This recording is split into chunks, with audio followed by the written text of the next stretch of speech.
Hey guys, it's Anthony. I know it's been a while since I've actually made a video. I truly apologize about this as it's been a little busy. I will try to become more consistent. I promise you guys on that. There's a time coming up soon where I will be a little too busy. I won't be able to post. I want to try to post as much as I can before that time comes. So expect a lot of videos to come toward you guys to come out. Sorry. So actually today I want to actually talk about a topic, but before we get into that, let's just get this knocked out. So today what I'm going to talk about is all my opinion. It is not the Air Force's opinion. It's truly just what I think and what I believe and see different points of view and my perspective. So just keep that in mind that what I'm going to talk about is just my opinion. I'm just repeating myself constantly. Apologies.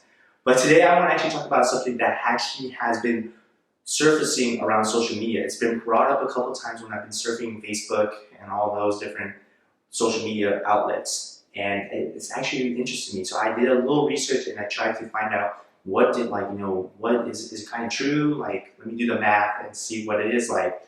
So today I'm going to be talking about this. The military, not only for me, the Air Force, but do all military members, do we make as much or equally at least as our civilian counterparts? It's been brought up, like civilian world, like people make more than the military. People post that military pay chart on your rank and how long you've been in, and shows like, hey, this is how much they make, compared to the civilian. The civilian world is making just as much.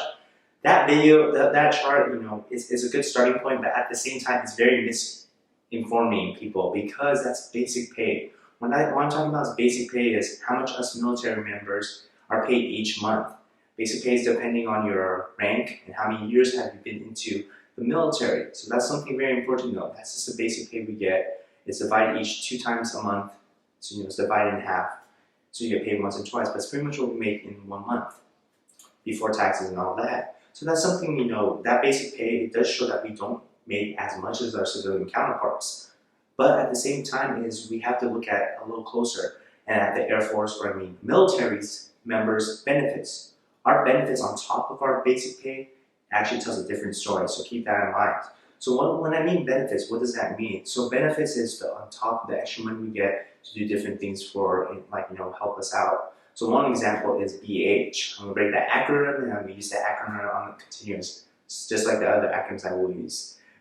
BAH is Basic Allowance Housing. That indicates it helps us so we can either buy or rent a home. Usually rent, but it's pretty much it's a set amount of money that we are given to pay. So for example, it works different ways. It's overseas compared to stateside. Overseas, both of them, it depends on your rank and if you have dependents or not. So overseas, you're given a set amount. So let's say if you want to rent a place at $1,000, that's how much you can get. You can either pay the difference, you can rent something higher, but then you'll have to pay the difference. You can get something lower, but let's say you get something like $700, that's all you can get. You're not going to pocket that extra money. Stateside though, let's say again, you're giving $1,000 and you do find a place for $700. You can get that extra. You get the full $1,000, so you have extra $300 to use on like utilities, internet, or cable, depending on what you want to do. So that's on top of what is our basic pay rate. So that's one of the good benefits about that. So add that on top. So if you look at also, there's something called Basic Allowance Subsidiary, or BAS. That's the money that we are given to pretty much just spend on like food and all that. I didn't research really about that much too much. I believe it's depending on your rank and your dependents. You get a little more if you have more dependents and all that. And so for me, I get about $300 to $350 to spend on food allowance to buy food and all that. So that's on top of my basic pay and then BH and then BAS. Being overseas too, you also get something which is called COLA. I unfortunately did not find the acronym for that, I apologize, but pretty much because of the exchange rate, like I use for Europe example, the euro is stronger than the dollar, and at times the euro was really stronger than the dollar. And people used to sometimes shop off base. To offset that expense, they were given overseas, which is called COLA, to differentiate that money, because when you spend off base, you're spending more. It fluctuates, like Japan might be different from Europe and all that, so keep that in mind. Unfortunately, stateside, you don't get that. I think pretty much straightforward, that explains itself. But also, so all those added on top of your basic pay. So that's another one. But let's go a little deeper and then look at other benefits. Let's go for medical. Medical is one of the biggest ones for the military, and it's actually been, I've heard stories, and people said, one of the biggest things when they get out of the military, one of the biggest surprises for them is they didn't know how much expensive medical could be. For the military, we pay a simple amount each, depending on what plan we get, but truthfully, medical is free for us. We get a checkup each year, but we can go to the doctors whenever we're feeling sick, if we have to go on a profile or something like that, if we get hurt or all that. And it's all paid for. Emergency room visits is paid for.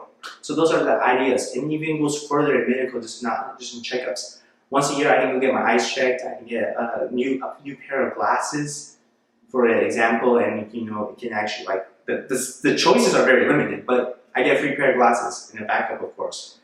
Also for dental, I get a once a year checkup. And depending on mission rarely, you can actually get braces if it's really required, and that's paid for completely. So I've heard in civilian worlds, people pay about maybe $300 or even more depending on what insurance they choose. So look at it as you're getting another $300 on top of your pay because that's something that's paid for completely. We also get leave. We get about 2.5 we earn each month of leave. That adds up to 30 days of leave a year that we've earned. And that's just not for high-ranking people. It's for everyone in the military. And I know in the civilian world, it's not really common to get that much leave occurred in a year. You have to do hit a certain amount of working for the company for this long to get that kind of leave. Military, right away when you join and you go after basic, you actually start earning leave already. So it's very interesting and very something good. Also college is paid for. You can take about a certain amount of college classes a year. I've added about 8 to 9 depending on how many classes a year for free. That's paid for. And then of course, if you get out and all that, you still get plans that can help you pay for those your degree and toward those. So that's one.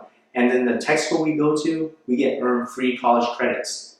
Hey, you went to this tech school, you get actually college credits for going there, or other classes for you earn college credits for that. Not a lot of the things like that happens in the civilian world, for example. So just keep that in mind. And also when you go, traveling is a big one too. You might be sent out and you might be working in a certain area, but at the same time, you maybe get some time to actually go sightsee and do stuff out and enjoy where you are. So that's another big one, traveling. And it's all paid by the government, by the military. So keep these things in mind and add them up, that they are actually on top of these expenses. They're not against you, they're on top of what you're already making. So deep down in my answer, when people say, do we get paid just as much as a civilian counterpart or more?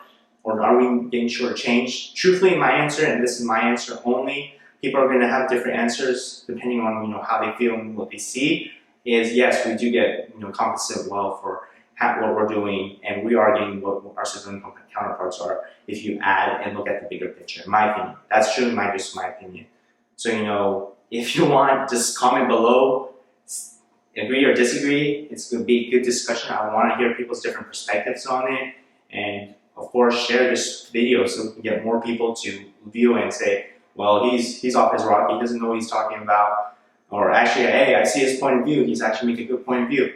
Like this video, and of course share, that's the biggest one, and of course subscribe. I do guys truly appreciate videos. I will try to make more videos, and something that people actually like. Hopefully you can comment below as well and tell me what videos you expect, and now that my days, the videos about basic and all that, it's a little hazy now. Tech school I still remember, but anything about operational Air Force and stuff like that, I have a good feel about it.